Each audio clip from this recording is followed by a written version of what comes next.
Being a woman in the science and research world. Hi, everybody. I have Dr. Jen Bizon with me. She's amazing. I've known her for a while now, and she is the chair of the Department of Neuroscience at the University of Florida, my alma mater, of course.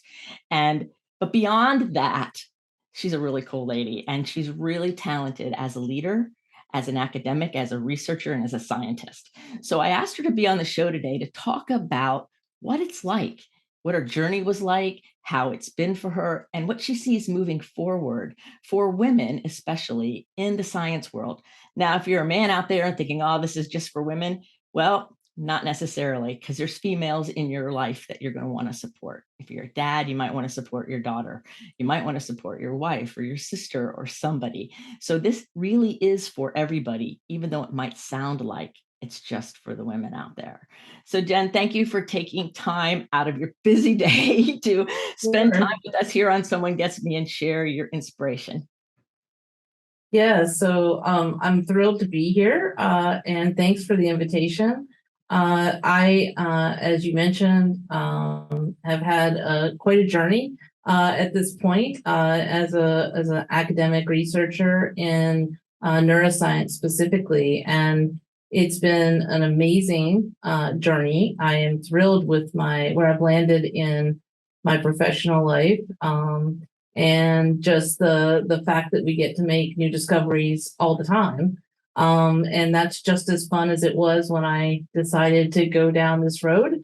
And so it is one of those career tracks that I think can continue to kind of renew excitement on a regular basis. So I'm thrilled to be here today and talk about it.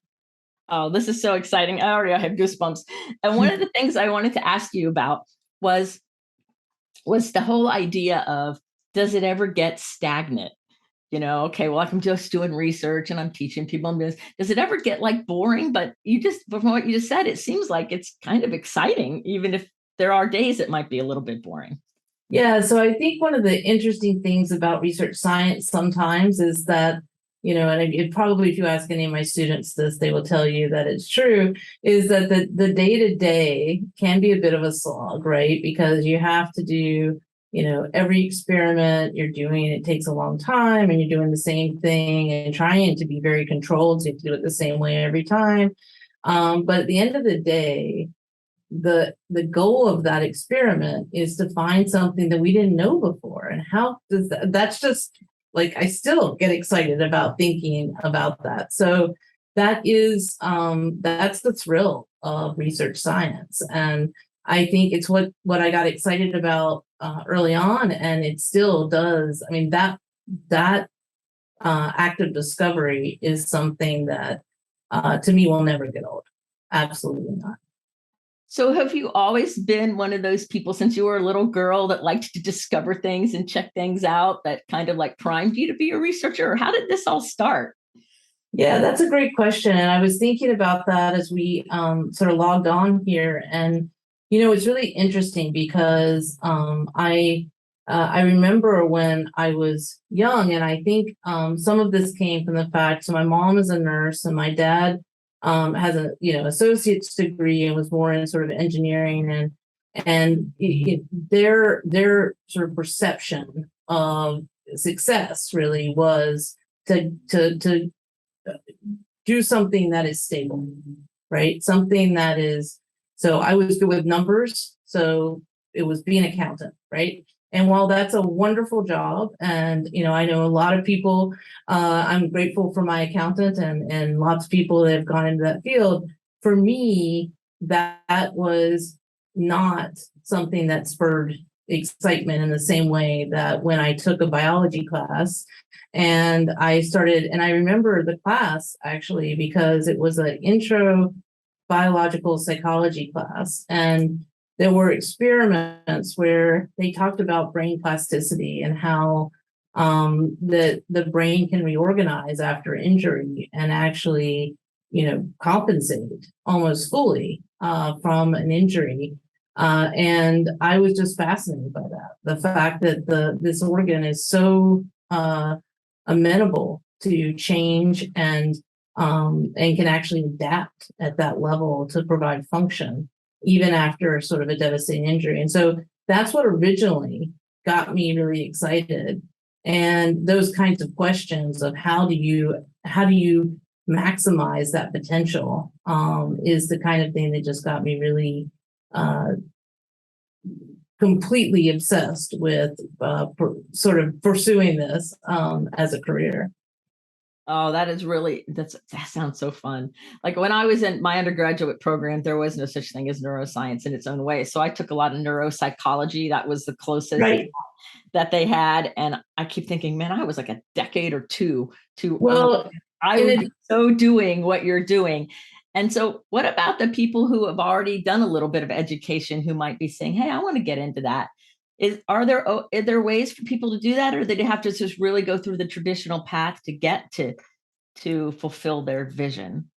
yeah, I think absolutely. So neuroscience is very much, and it always has been, an interdisciplinary field. And this is, my training. My undergraduate degree is in psychology. My PhD is in biology. And then I was in the psychological and brain sciences department.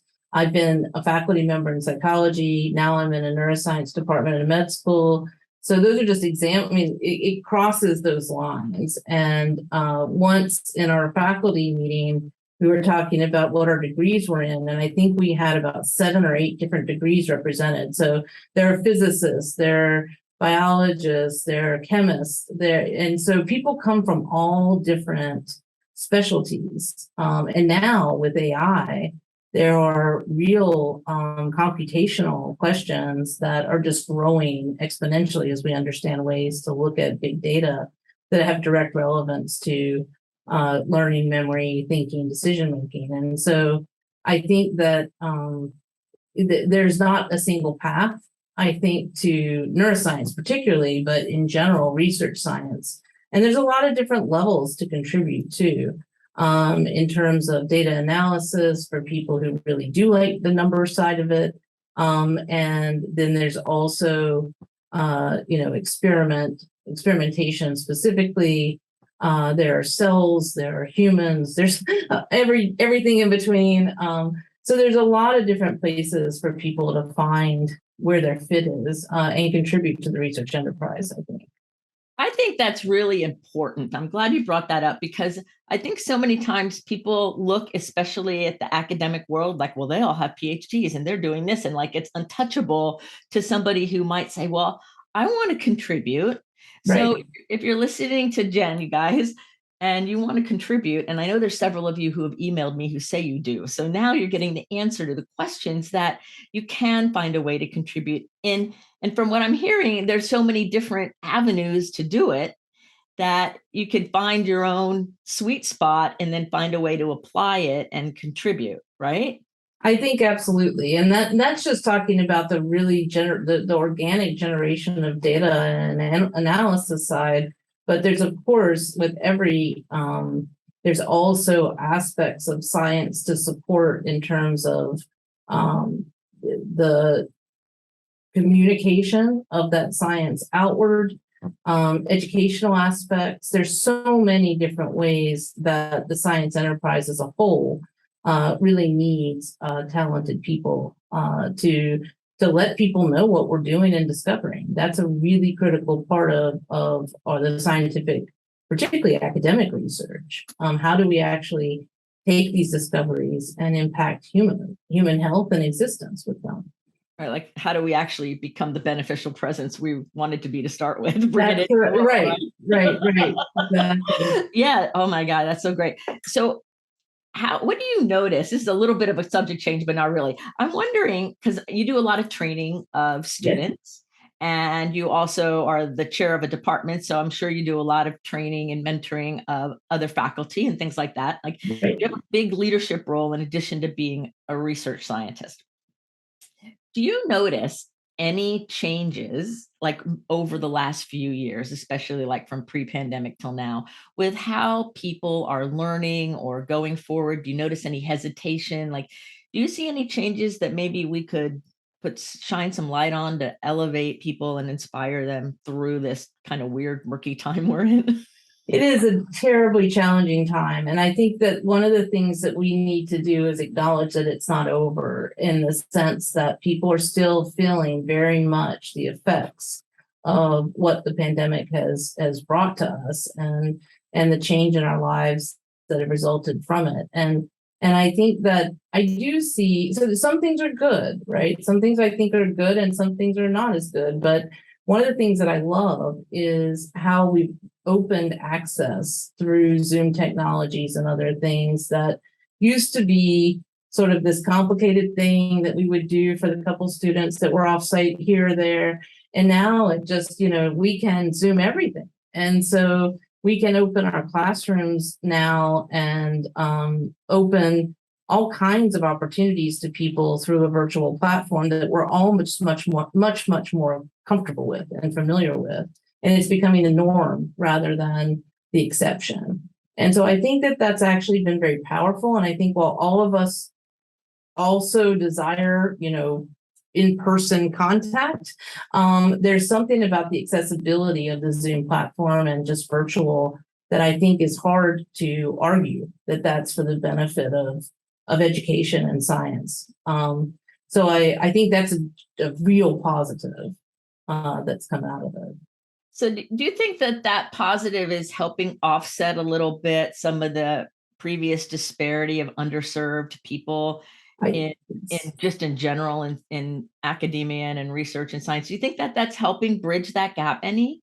I think I hope so. And I think that, accessibility to information, accessibility to opportunities is a huge thing. And I think that when we can open those sorts of entry points, and people can tune in and learn more from their homes, that's a huge thing. And we can't always find opportunities on site at a particular time, but we can certainly provide, learning through virtual platforms on a regular basis. So I think in terms of, I really hope and think that that's going to be transformative in the way that, and it already, online education already is a booming thing. I think that what the pandemic showed us is that not just a formal online class, but the whole scientific enterprise, whether it's scientific meetings or, talks or, cohort or not cohort, but organizational meetings about new findings. Everything can be done very effectively in an online format. And that means we're breaking down barriers of distance in a way that's going to help with accessibility for increasing diversity in science. And it's also going to help with just accessibility to collaborators and making science better through this collaboration. So I think it has transformed most of our day-to-day interactions, and what we viewed as barriers before are no longer barriers in terms of geography.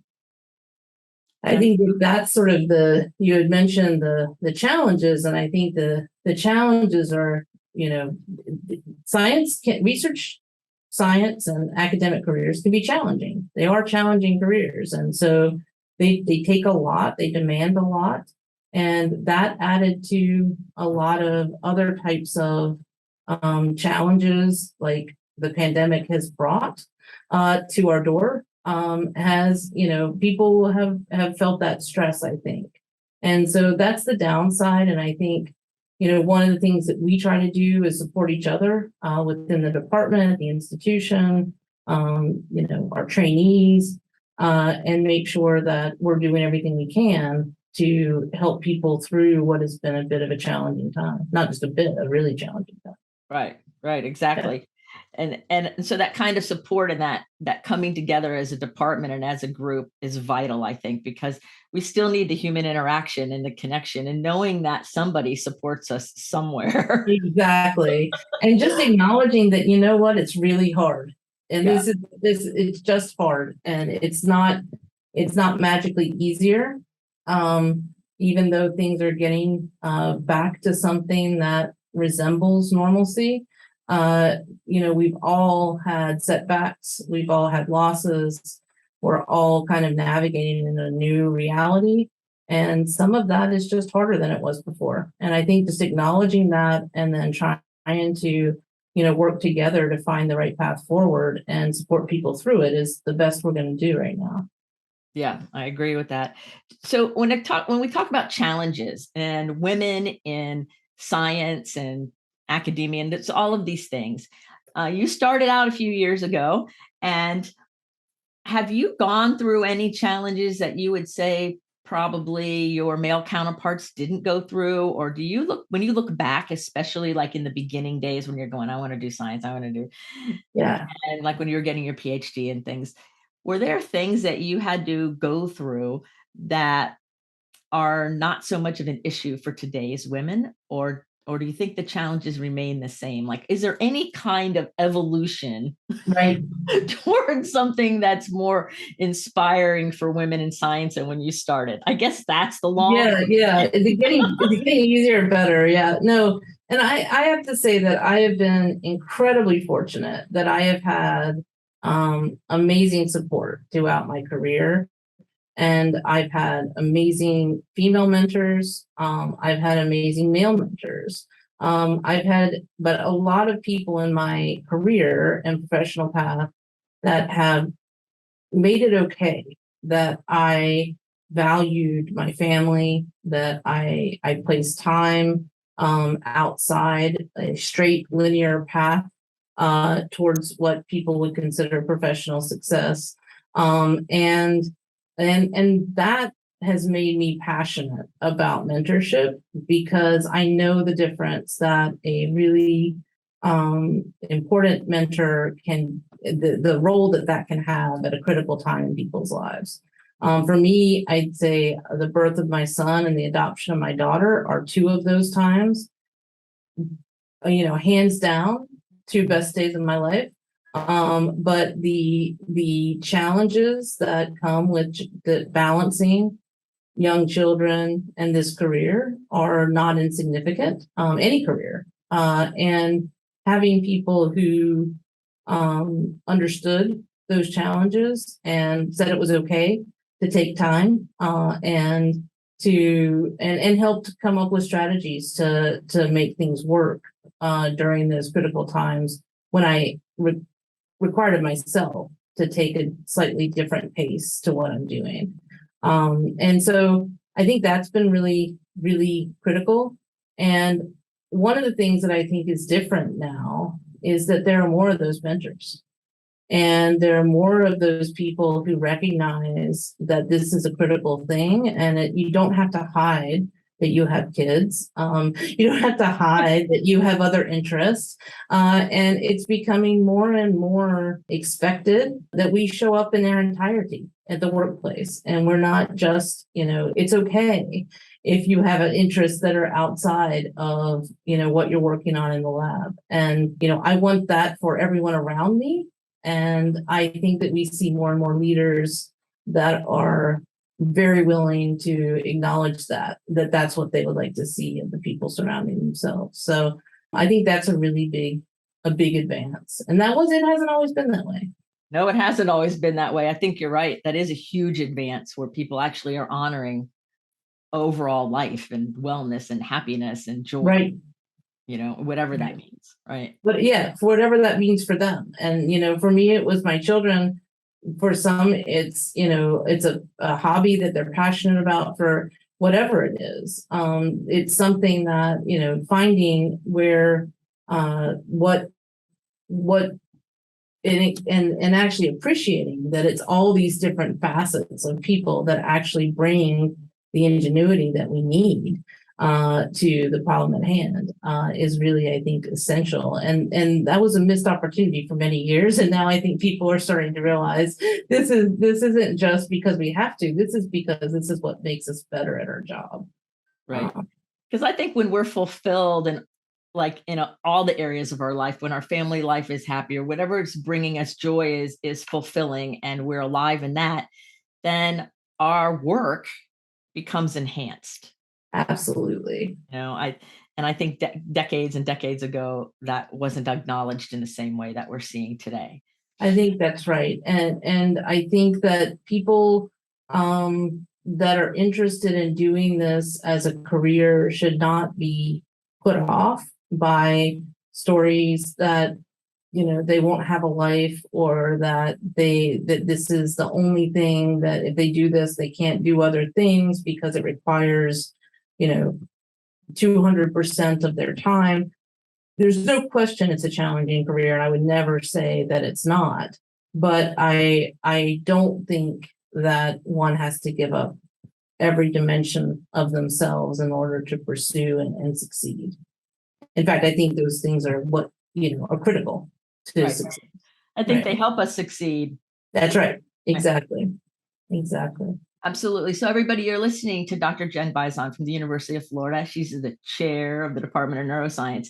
And if you're loving what she's saying, I have her links in the show notes for their website. You can check them out further, for Twitter, and let her know that you heard her here, and be grateful that you're listening to this podcast and that you're getting to be inspired by somebody who's really walked an amazing path. And so now I have some other things I want to talk about, but I wanted to remind everybody that there is a lot of history, and you have a lot of education, and you're doing a lot of amazing things. And so that can be read while we're talking about these other things, if you'd like. So what I would like to talk about now a little bit is, what do you do for fun and relaxation and stress management? Because it is a challenging career, and you have a family, and you have a department and that you're the leader of, and you train students, and you do research, and you're doing all kinds of things professionally and personally. So what do you do for you? It's a great question. And so I'm fortunate because I do have a family that is extremely supportive and just a lot of fun. And so I do have quite a bit of a lot of family activity time, just things that we do as a family that really bring me joy. And some of those, my favorite thing is being outside. I love pretty much any national park. If I can spend any time in like near a mountain, on a mountain, somewhere close to a mountain, I'm pretty happy. And so Florida has wonderful beaches. So I've tried really hard, and I love the beach too, but there's something about a mountain that just brings me peace. My husband and I both enjoy that. And so that's something. My kids like it when we're on the downward, like we're going down the mountain, not so much when we're going up the mountain. But that's one of the things that I really love. And I also have pets. And so I have a dog, and that brings me tremendous joy. And so I think pets are amazing, and just they don't care what your grant score is. They don't care, whether your paper got published that day, or whether somebody's having a difficult thing at work. They're just happy. And so I like that. It makes me happy, and lowers my stress for sure. Oh, that's fun. When you're talking, I'm thinking about my dog, and she doesn't care either. She just No, loves you. not a bit, right? They just want a tummy rub and they're good, right? Yeah. Just Yeah, love me, love me, love me. that's right. That's right. So how would you describe your leadership style? So, I like to try to support the people around me. That's really, when it comes to the nuts and bolts of how I view leadership, it's a very much to serve those around myself, the department, the constituents within the department, the students, and how can we continue to improve and make things work even better than they are. We're successful. How can we be more successful? What can we do as a department that will support each individual faculty member and then make the whole more than each individual faculty member?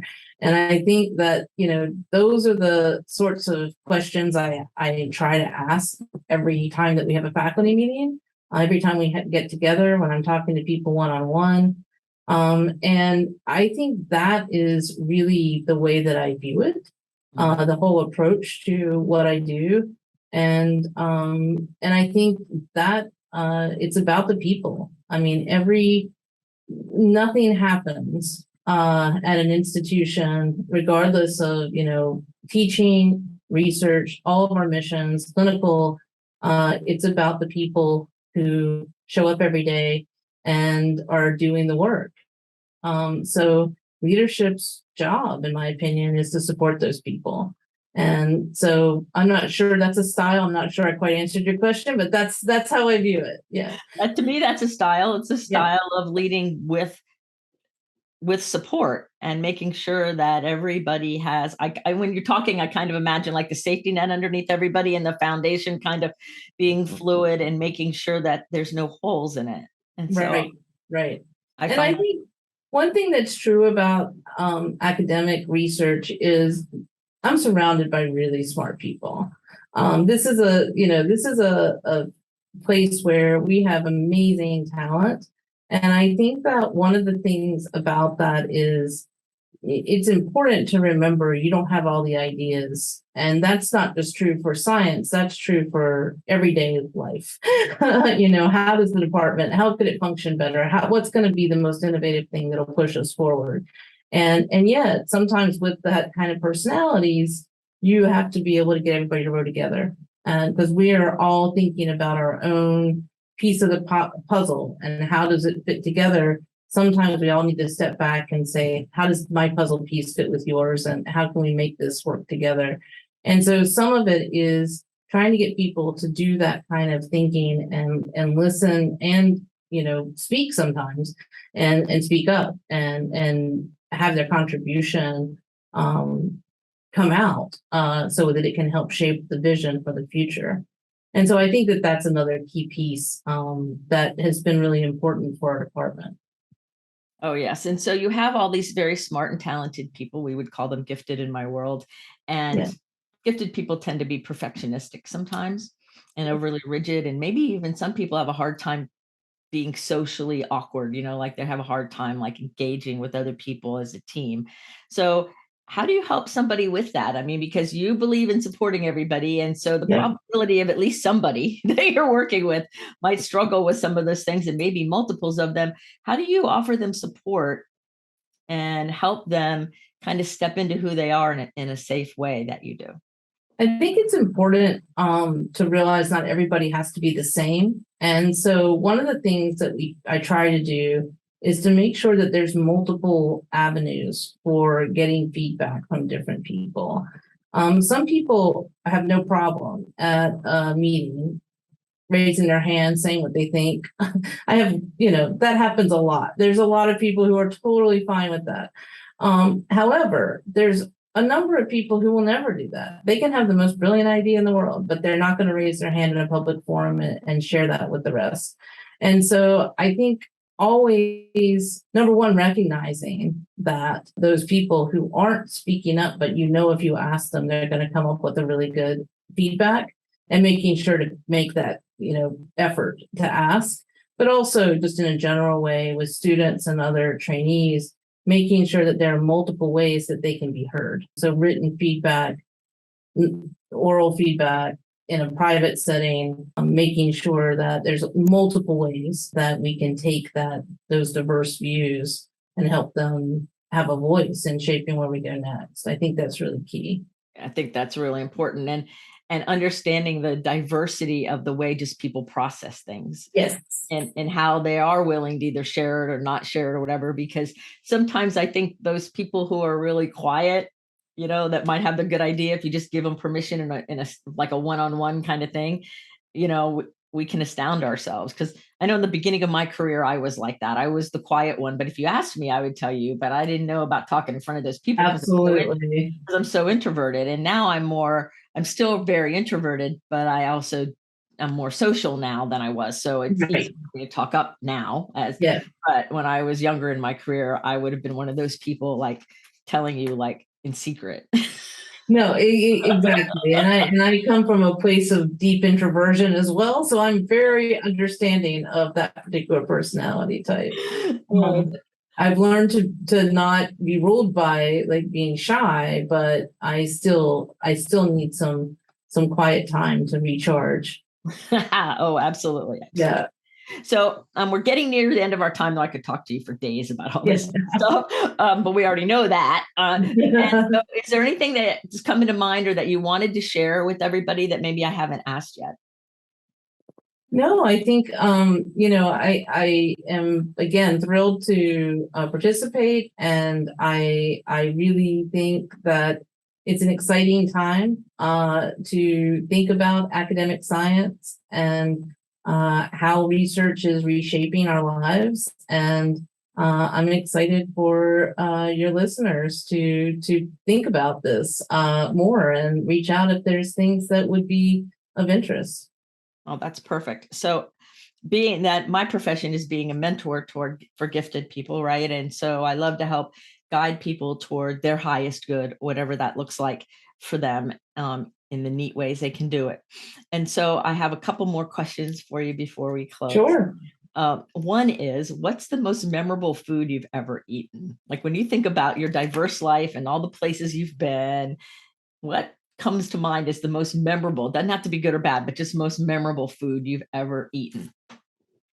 Okay, a sea cucumber. And yeah, yeah, it was a so it was just a trip. I was on a giving a seminar, and someone took us out, and we had a sea cucumber, and it was not a great story, but I remember it very vividly.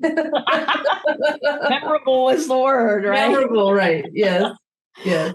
Okay, and if somebody's listening to you right now and they're thinking, I want to get started in doing something more science based, or I want to, maybe I love science, but I want to check out the research things.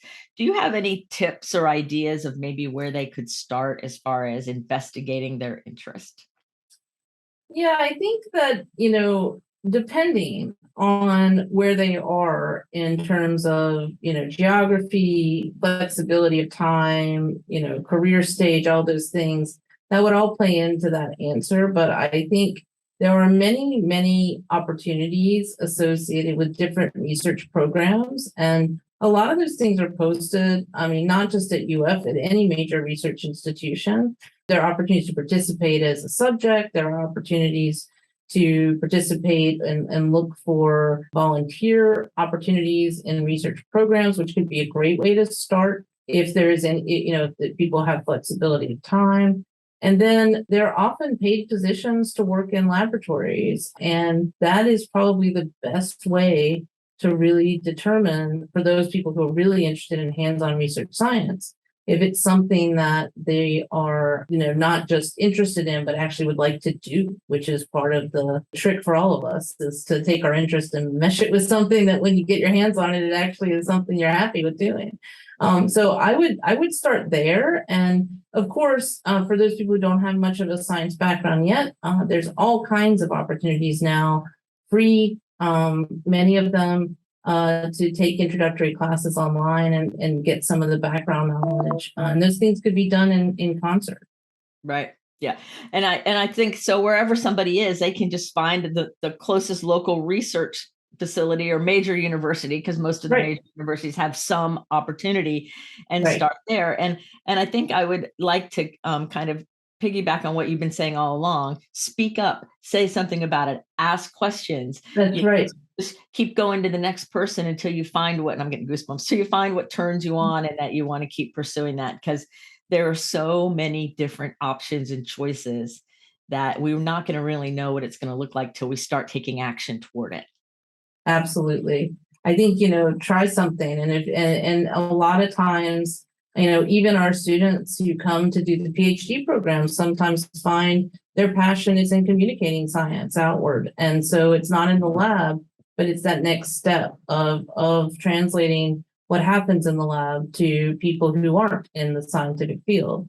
All of these things, there's so many places to contribute. Yeah, that's wonderful. So now remember, everybody, there's no excuses anymore. Jen's helping you take care of the fact that that part of you that's trying to make an excuse, we're kind of putting it to rest now. And so your final question of this show that I love to hear the answers for is that if we were going to have Jen Bizon's personal message on a billboard that the whole world was going to see, what would be your billboard message for all the world? Oh, wow. No pressure. I don't know. I think, keep trying. I Keep think, yeah.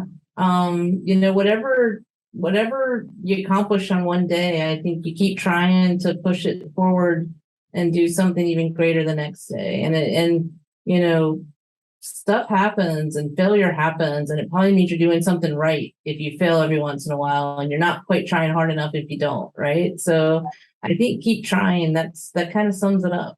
Yeah. Oh, that's perfect. That I love that. And it does sum it up. I think it's wonderful. Well, thank you, Jen, so much for being on the show with me today. This has been a It's a blast. pleasure. And I'm certain that many things you've shared will really support and help people. And that's the goal of the show. So thank you so much. Thank you.